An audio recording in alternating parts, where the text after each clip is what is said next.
Belum berpisah, akhirnya ya saya Tato Pak Kusadewo dan Dewi Mega Prastiwi mengucapkan terima kasih atas kebersamaannya, juga mohon maaf atas kekurangannya apabila dalam kami menyampaikan hiburan di kesempatan malam hari ini banyak kekurangan, mohon dibukakan pintu maaf yang sebesar-besarnya.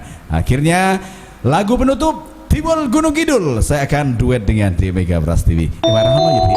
Ya.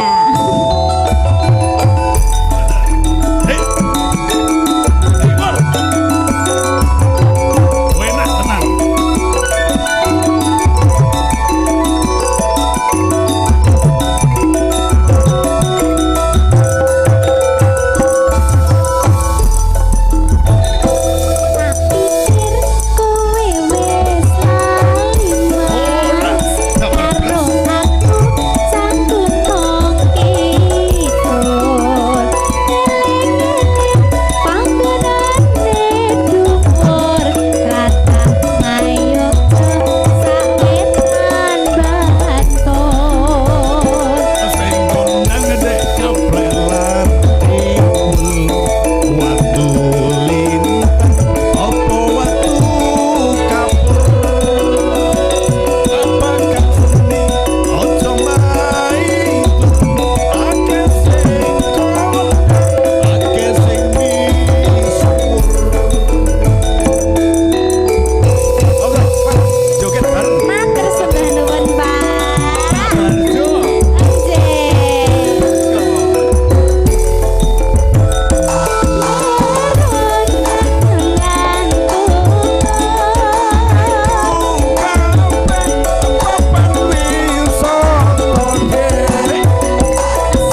budaya.